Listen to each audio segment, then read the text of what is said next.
তথ্য ঠিকানা ঠিক আছে কিনা ইত্যাদি ইত্যাদি। ডেট অফ বার্থ চেঞ্জ করার অপশন আছে, প্লেস অফ বার্থ চেঞ্জ করার অপশন আছে। তাহলে আপনি অ্যাপ্লিকেশন করার সময় প্লেস অফ বার্থ চেঞ্জ করে বাংলাদেশে লিখে দেবেন, যেখানে আপনার সিটিজেনশিপ সার্টিফিকেটে আছে,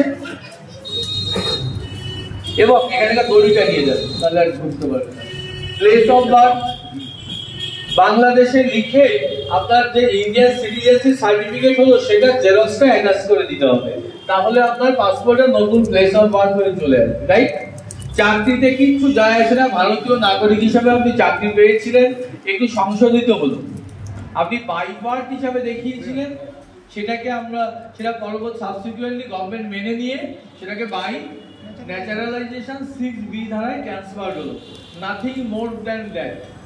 এর জন্য আপনাকে দুশ্চিন্তা করতে হবে না, শুধু একটা কথা, বার্থ সার্টিফিকেটটা পুড়িয়ে ফেলতে হবে আপনার সিটিজেনশিপ সার্টিফিকেট পাওয়ার পরে। ওই বার্থ সার্টিফিকেটটা ডিনোট করছে যে আপনার কোথায় জন্ম, ওটা তো আমরা যেভাবে বানিয়েছিলাম আমরা নিজেরাই জানি, যে বানিয়েছিলেন। অর্থাৎ সাবসিকুয়েন্টলি সিটিজেনশিপে যা লেখা আছে সেইটাকে মান্যতা দিতে হবে। বার্থ সিটিজেনশিপ সার্টিফিকেট পাওয়ার পরে ভারতীয় বার্থ সার্টিফিকেটটা আপনি আর বের করবেন না, ব্যবহার করবেন না, বাকি সবকিছুই আপনার অ্যাজ ইট ইজ থাকে, কোনো কিছুই আপনার চেঞ্জ করতে হবে না। শুধু পাসপোর্টে রিনিউ করার সময় প্লেস অফ বার্থটা আপনি চেঞ্জ করে দেবেন, তার জন্য হয়তো আপনাকে বোধহয় 1000 টাকা বোধহয় একটা ফিস দিতে হয় পাসপোর্ট অফিসকে, এটা অনলাইনে দিতে হয়, আপনারা এটা জানেন। অতএব আইনটা এমন করে করা, যেদিন থেকে চাইছেন সিটিজেনশিপ আপনি সেদিন থেকে পাবেন, তাহলে নাগরিকত্ব আপনার সেদিন থেকেই থাকলো, শুধু ধারা চেঞ্জ হলো। এত গভীরে বোঝার দরকারই নেই। এত মানবিক আইন, এত রিফিউজি ফ্রেন্ডলি আইন সারা পৃথিবীতে কখনো কোথাও হয়নি। আর আসলে অতিরিক্ত ভালোবাসলে, এখন যদি ওই ভাই আমাকে এসে বলে স্যার আপনাকে আমি 1 কোটি টাকা দিচ্ছি, আমার মাথায় হিউম্যান সাইকোলজিতে প্রথমে আসবে কেন আমাকে 1 কোটি টাকা দিতে চাইছে, নিশ্চয়ই কোনো ধান্দা আছে লোকটার মধ্যে, স্বাভাবিক মনে হয়। এত ভালো কেন বাসবে আমাকে? তা সরকার এত এগিয়ে এসে আমাদের সার্টিফিকেট দিচ্ছে, সাধারণ মানুষের কিন্তু সেটা সহজভাবে মেনে নিতে কিন্তু একটু অসুবিধা হচ্ছে।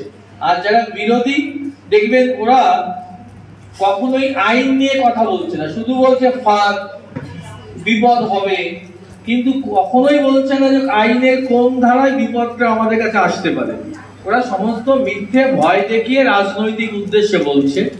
আর এই বিষয়ে একটা কথা বলে বসে পড়বো, কুইজ বন্ধ হয়ে যাবে সেই জন্য। সেটা হচ্ছে, দেখুন আজকেই আমি সাইকোলজিতে দেখছিলাম সকালবেলা একটা ক্লাসে, ধরুন একজন হিন্দু, তিনি সংখ্যালঘু বাংলাদেশে, হিন্দু সংখ্যাগুরু ভারতবর্ষে, যে লোকটি বাংলাদেশে হিন্দু হয়ে জন্মগ্রহণ করেছে, তার যা মানসিক গঠন জন্ম থেকে তৈরি হবে, ওই মানুষটি যদি ভারতবর্ষে জন্মগ্রহণ করত, তার মানসিক গঠন কিন্তু সম্পূর্ণ বদলে যায়। অতএব আমরা যারা পাকিস্তানে, পূর্ব পাকিস্তানে বাংলাদেশে জন্মগ্রহণ করেছি, আমরা কিন্তু পূর্ব পাকিস্তানে মানুষ হয়ে জন্মাইনি, সংখ্যালঘু হয়ে জন্মগ্রহণ করেছিলাম। সেই মানসিক গঠন আমরা সার্টিফিকেট পেলেও আমাদের অনেকের মন থেকে কিন্তু কাটছে না। আমার কাছে এমন রিপোর্ট আছে, সার্টিফিকেট পাওয়ার পরেও সেটা তারা প্রকাশ্যে আনতে সাহস পাচ্ছে না। তার কারণ কিন্তু সংখ্যালঘু মেন্টালিটি, যারা বাংলাদেশে জন্ম, তারা কিন্তু এখনো ত্যাগ করতে পারেনি। বাঙালি ঐক্যমঞ্চের অনেকগুলো কাজের মধ্যে এটা একটা কাজ।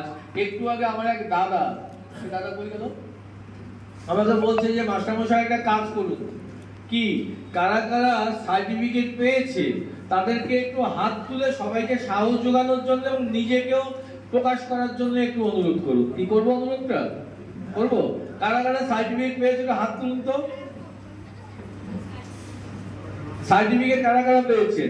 বেশ, এইখানে যারা আছে আমরা এই কয়েকজন সার্টিফিকেট পেয়েছি, রাইট? হাত তোলেন। আমি পেয়েছি, আমি হাত তুললাম। আচ্ছা, এবার আরেকটা কোশ্চেন করি, কারা কারা সার্টিফিকেটের জন্য অ্যাপ্লিকেশন করেছেন, এখনো পাননি, ওয়েট করছেন? একটা হাত তুলুন। অ্যাপ্লিকেশন করেছেন, দেখো ছেলে বাবাকে বলছে হাত তোলো, সত্যি দেখার মতো। এই আবেগ আমাদের চাই। আমরা তো পেয়ে গেছি,